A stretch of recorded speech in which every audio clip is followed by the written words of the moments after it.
आज ही Doubtnut app download करें। Doubtnut पर होगा अब आपके सभी मैथ्स, केमिस्ट्री, फिजिक्स और बायोलॉजी डाउट्स का सफाया। बस अपने क्वेश्चन की फोटो खींचो, उसे क्रॉप करो और तुरंत वीडियो सोल्यूशन पाओ। Download now. हेलो एवरीवन, आज का प्रश्न है टक्कर से आप क्या समझते हैं? इसके कितने प्रकार होते हैं? असमान द्रव्यमान के दो दृढ़ गोलों के बीच प्रत्यास्थ सम्मुख टक्कर के कारण उनके परिणामी वेग के व्यंजक निकालें। तो टक्कर दो या दो से अधिक पिंडों के आपस में टकराने की घटना को हम टक्कर कहते हैं। तो मान लीजिए कि M1 और M2 द्रव्यमान के दो पिंड क्रमशः U1 और U2 वेग से एक दूसरे की ओर आ रहे हैं, तो इनका आपस में टक्कर होगा। यदि एक ही रेखा में चल रहे हैं तो इनके बीच में टक्कर होगा। और टक्कर के बाद हो सकता है कि दोनों पिंड इस दिशा में चले या हो सकता है कि इस दिशा में चले। वो पिंडों के द्रव्यमान, पिंडों के वेग के ऊपर निर्भर करता है। ठीक उसी प्रकार M1 और M2 द्रव्यमान के दो पिंड एक ही दिशा में गतिशील है और मान लीजिए कि U1 बड़ा है U2 से, पीछे वाले का वेग आगे वाले से बड़ा है, तो निश्चित है कि दोनों में टक्कर होगी। तो दोनों में जो टक्कर हुई ये कहलाता है टक्कर, या संघट भी कहते हैं इसी को। तो जो टक्कर है ये दो प्रकार के होते हैं। तो टक्कर के प्रकार में से पहला है प्रत्यास्थ टक्कर। तो जब टक्कर में पिंडों के संवेग एवं गतिज ऊर्जा दोनों ही संरक्षित हों तो हम उन्हें प्रत्यास्थ टक्कर कहते हैं। और दूसरा कहलाता है अप्रत्यास्थ टक्कर। तो जब निकाय का संवेग तो संरक्षित हो किंतु गतिज ऊर्जा संरक्षित न हो तो हम इसे अप्रत्यास्थ टक्कर कहते हैं। पूर्ण अप्रत्यास्थ टक्कर के बाद दोनों पिंड चिपक कर एक साथ गति करते हैं, जबकि प्रत्यास्थ टक्कर में पिंड अलग अलग गति करते हैं और अप्रत्यास्थ टक्कर के बाद दोनों पिंड एक साथ गति करते हैं।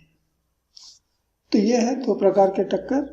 प्रत्यास्थ टक्कर में या अप्रत्यास्थ टक्कर में दोनों में ही संवेग संरक्षित बना रहता है, किंतु प्रत्यास्थ टक्कर में गतिज ऊर्जा भी संरक्षित बनी रहती है और अप्रत्यास्थ टक्कर में गतिज ऊर्जा संरक्षित नहीं रहती, उसमें कुछ न कुछ हानि होती है, कम हो जाता है। तो चलिए प्रत्यास्थ सम्मुख टक्कर में पिंडों के अंतिम वेगों के लिए हम व्यंजक प्राप्त करते हैं। तो प्रत्यास्थ सम्मुख टक्कर का अर्थ समझें कि ऐसा टक्कर जो कि प्रकृति में तो प्रत्यास्थ है और सम्मुख का मतलब होता है कि दोनों पिंड एक ही सरल रेखा में चलते हुए आते हैं और टक्कर के बाद भी वो उसी रेखा में चलते रहते हैं। वेग बदल जाएगा लेकिन दिशा नहीं। जिस दिशा में वो आके टकरा रहे हैं उसी दिशा में अंत में भी चलने शुरू कर दें तो हम इसे कहते हैं सम्मुख टक्कर। तो मान लीजिए कि M1 और M2 द्रव्यमान के दो पिंड क्रमशः U1 और U2 वेग से चल रहे हैं और मान लेते हैं कि U1 बड़ा है U2 से, तो इनका आपस में टक्कर होगा।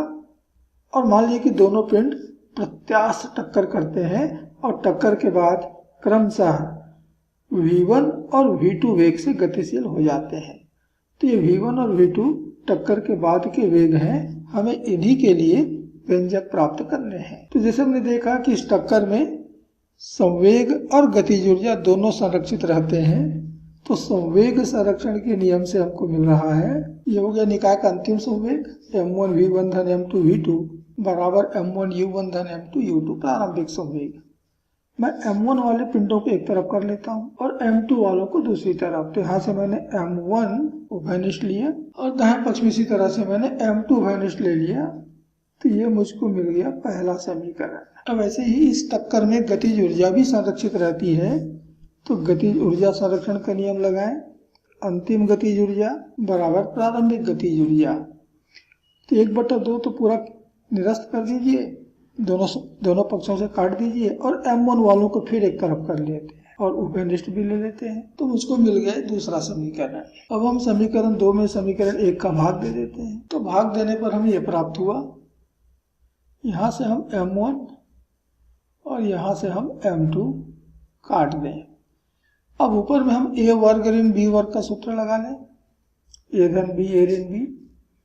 तो हो गया v धन u1 गुणित v1 ऋण u1 बटे v1 ऋण u1, ऐसे इधर भी लगा लें, बटे u2 ऋण v2। तो v1 ऋण u1 दोनों तरफ से ऊपर जैसे कट गया, वैसे यहाँ पर u2 ऋण v2, ये भी ऊपर नीचे से कट गया। तो मुझे मिला v1 धन u1 बराबर u2 धन v2।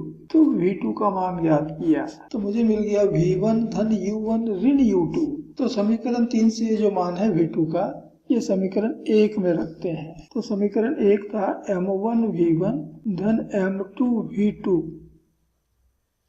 अब v2 की जगह हमने इतना रख दिया, v1 धन u1 ऋण u2 बराबर m1 u1 धन m2 u2। पुस्तक खोल लेते हैं तो हमें मिल गया इतना m1 v1 धन m2 v1 धन m2 u1 ऋण m2 u2 बराबर m1 u1 धन m2 u2। v1 को उभय निष्ठ लिया क्योंकि यही तो हमको ज्ञात करना है, और बाकी सबको दूसरी तरफ पक्षांतर कर दिया, सबको दूसरी तरफ पक्षांतर कर दिया। अब दाएं पक्ष में u1 वालों के एक साथ रख लें तो m1 ऋण m2 गुणित u1, और u2 वालों के एक साथ कर लें तो 2 बार आ गया, और इसलिए v1 मिला। m1 धन m2 को हम दाएं तरफ ले चलते हैं। तो आ गया टक्कर के बाद पहले पिंड के वेग के लिए सूत्र या व्यंजक कि v1 बराबर m1 ऋण m2 बटा m1 धन m2 गुणित u1 धन 2m2 बटा m1 धन m2 गुणित u2। ठीक इसी प्रकार हम v2 ज्ञात कर सकते हैं, बस इसके लिए हमें इसी सूत्र में 1 की जगह 2 और 2 की जगह 1 कर लेना है। तो v2 बराबर मिलेगा 1 की जगह 2, जैसे m1 था उसकी जगह m2 हो गया है, और 2 की जगह 1। अब नीचे तो m1 धन m2 का है या m2 धन m1 का, बात एक ही है, वहाँ फर्क नहीं पड़ेगा। u1 की जगह हो गया u2, इसी तरह से m2 की जगह m1 हो गया, और u2 की जगह u1 हो गया। ये हो गया प्रत्यास्थ सम्मुख टक्कर के बाद दूसरे पिंड का वेग। और ध्यान देना कि इसमें हमको प्रश्न में कहा था कि 2 अलग अलग पिंड हैं, 2 अलग अलग द्रव्यमान के पिंड हैं, और इसे m1 m2 अलग अलग है। तो ये है प्रत्यास्थ सम्मुख टक्कर के बाद पिंडों के वेग के लिए सूत्र। धन्यवाद। क्लास 6 से 12 से लेके नीट, IIT, जेईई मेंस और एडवांस के लेवल तक 10 मिलियन से ज़्यादा स्टूडेंट्स का भरोसा। आज ही डाउनलोड करें डाउटनेट ऐप या व्हाट्सएप कीजिए अपने डाउट्स 8400 400 400 पर।